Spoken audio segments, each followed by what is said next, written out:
wow, you guys actually really liked the Pokemon thing, so let's double down and do another. I feel like that TikTok audio where it's like, you want to listen to my theories? No one ever wants to listen to my theories, but it's the opposite, because people usually want to listen to the theories. I didn't think they want to listen to this, but here we are. When trying to think about what to do for this episode, I really leaned into just the lore and story of the game. I didn't want to go into too many Fakemon yet because I still want to wait until I commission real art, because as you'll see, what I'm capable of will not do them justice. I know you want to see nice Fakemon art that professional artists do that I hire, but all I can provide are Omega Flowey knockoffs via Photoshop.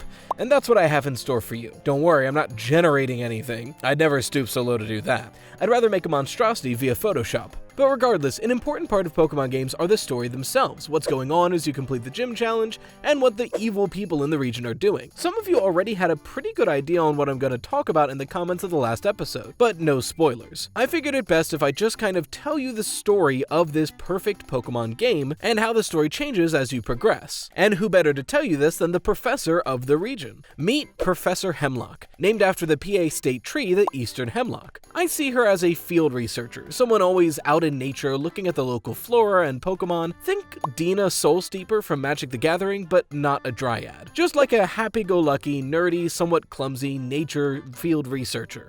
But even though she's going to be telling you this, I'm just going to use my voice. Because if I did a whole video in this voice, I think it would be weird. So the game starts and you, the player, are finally old enough to start your Pokemon journey. And you begin the game by picking your starting town. Any town in the region. I've always liked the concept that if a Pokemon game is open world, you can start from anywhere. Now, I hear you. What about the professor who gives you your Pokemon? Well, in this region, gym leaders are not only the strongest trainer in their town, but they're also seen as community leaders. They're almost like the de facto mayor. And since they're on the forefront of Pokemon battling, they also handle the send-off of their respective trainers, where once a year on the first day of summer, of-age kids are given their first Pokemon and sent to meet other places. When the tradition was first initiated, this is how we mostly learned about the Farbor region. But now we keep the tradition going so younger folk can explore the region, find new friends and new Pokemon, and even figure out what they'd want to do and where they'd like to live. Whether or not that includes battling. It's just a good experience. But since the gym leader usually handles the send-off, they only have one type of Pokemon available, whatever their team has bred the most that year. In essence, whatever starting town you pick determines the starter you get, and the starter is based on that town's typing. So if you picked Pintry City, you're going to get an ice type as your starter. Then the player starts their journey, but they can't leave town just yet. To truly leave on your Farbor expedition, you have to prove yourself against your town's own gym. They are your first and last battle before challenging the Pokemon League, and the only structured gym battles in the entire game. You train around the local area and wildlife until you think you're strong enough to take on the gym leader. They modify their team to meet your level, and if you beat them, you're given your league badge case and allowed to start your Farbor expedition. The Farbor transport system is able to bus you to any location that you've already been to, but to keep the spirit of the expedition, you do have to get there yourself first. Finally, other than looking for gyms, each town has their own side quest, something to help the local gym leader and help the town itself. So while the majority of this story is this gym expedition and helping the towns, at the same time, of course, trouble is brewing in the region. Time to introduce you to the legendaries and how they play into everything. In the Farbor region, the seasons are changed by the ever-fighting Volfloss and Volnix. Welcome to that Omega Flowey look-alike hell that I mentioned earlier. Two modern myths. These Pokemon have a strange power over the climate of the region. One grows in power while the other weakens, and the seasons change with their strength. But once one of the Pokemon reach their apex, they themselves begin to weaken, and their foe grows ever stronger. They cycle like this year after year. Volfloss, a fire grass type, a Pokemon whose strength brings summer and warmth, and Volnix, an ice grass type, a Pokemon whose strength brings winter and cold. Both of them are very important, as the region must cycle with them. These two legendaries are based on the Oak King and the Holly King, a type of deity found in many religions, especially in neo-pagan and Wiccan traditions. The temperature changes with them. The idea of the Oak King and the Holly King is similar to what I just described. The Oak King and Holly King are engaged in constant battle, and the Oak King's figure grows in strength and gains ground in the battle, bringing summer. But eventually he falters, and the Holly King triumphs, which brings winter. Now, I should mention, Volfloss and Volnix are not your box art legendaries. That's reserved for two other Pokemon. Think of them more like the Lake Trio from Gen 4.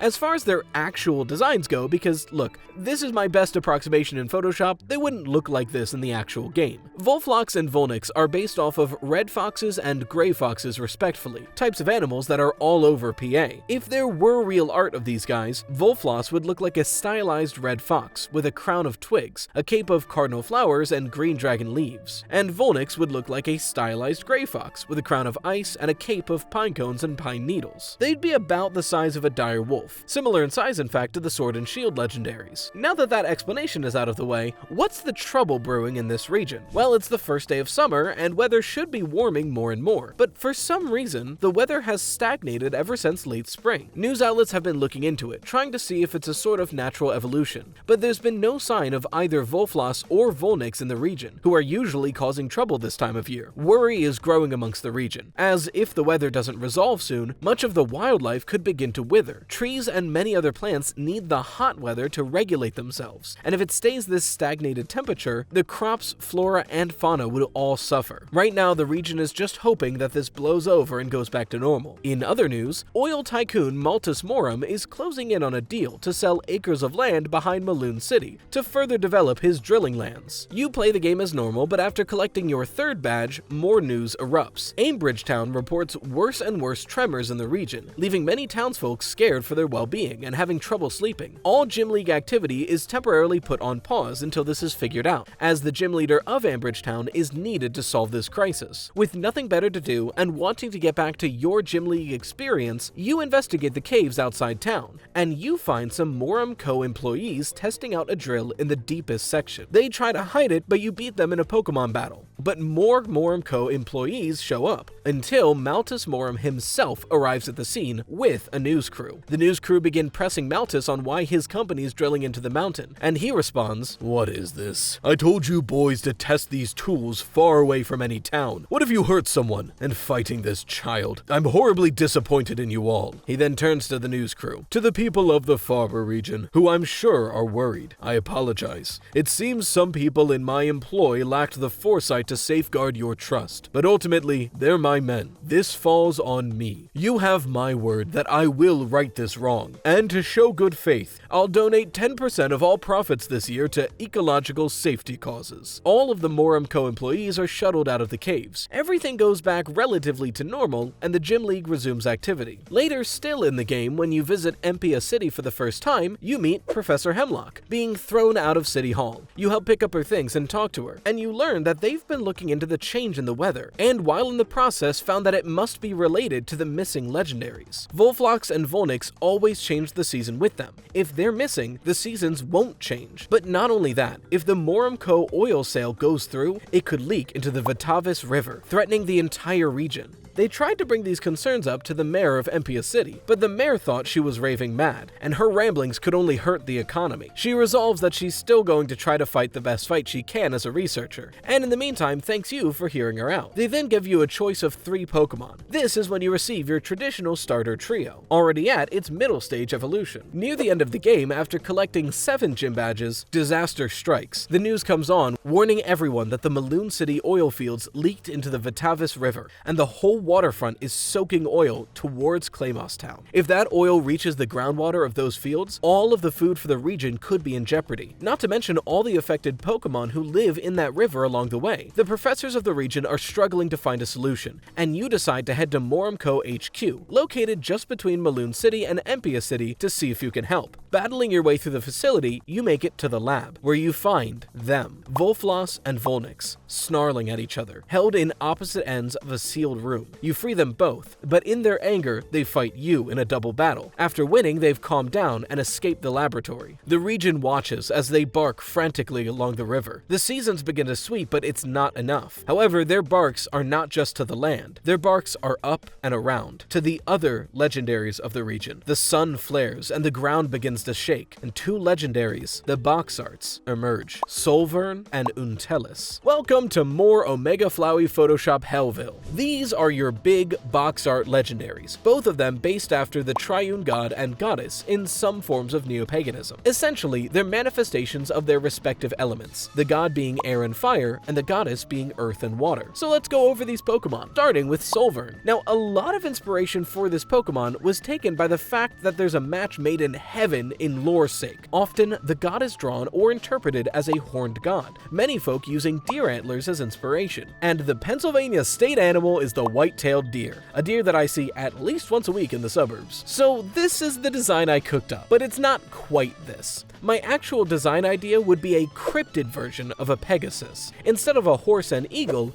a deer and grouse, the PA state bird. This guy would be a fire flying type, and the actual Pokemon would look like this but be more stylized and have a fire-adjacent color scheme, essentially being the embodiment of the spirit of animals and the sun. And don't be too surprised when I tell you this is the easier of the pair to explain, because now we're moving on to Untelis. I could not, for the life of me, figure out how to Photoshop this together, so instead I made a mood board for you. But hear me out, this Pokemon could look beautiful. The energies of the goddess are water and earth, and many people associate the moon with the goddess as well. Taking all of this into account, I looked up the PA state flower and found that it's the mountain laurel. Looking at the mountain laurel, it reminded me of the upside down jellyfish. I was already ecstatic because like, cool, earth, water, right there. But the upside down jellyfish is the Cassiopeia, named after the constellation, which is in turn named after a Greek queen, who was said to be very beautiful, and vain, but who cares about that? So imagine a beautiful floral creature based off of this jellyfish with stars in there as well. This beautiful, elegant ball gown creature, but with the mystery and slight fear factor of something like the Japanese yokai, the Umibozu. Like, you see the vision, this could be hauntingly beautiful. But I did mention when I started this that they're based off of triune gods. So what does that mean? Often in neo-pagan beliefs, these figures are seen in three ways: a young, grown, and old version, representing the passing of time and the passing of seasons. You may have even heard of the maiden, mother, and crone. That's the goddess version, the god being youth, father, and sage. None of these versions are less than, just showing different stages of life, and I wanted to represent that in these Pokemon as well. So the legendaries themselves are 3-stage evolutions, basically being the same thing but getting older. Alright, now that we're caught up, these legendaries in their sage and crone forms appear and stop the river flow, drawing the oil back up into the drilling fields and sealing the drills into the ground, trees beginning to grow in their place. In a desperate attempt to save his oil fields, Maltus Morum stands his ground and tries to attack the legendaries, but you fight him back. Once defeated, he's taken into custody, and in the months that follow, him and the mayor are arrested for collusion. It turns out that charity fund was just funneling money back into Morum Co. With the story defeated, you collect your 8th badge at your starting town and move on to the championship. After the story has been completed,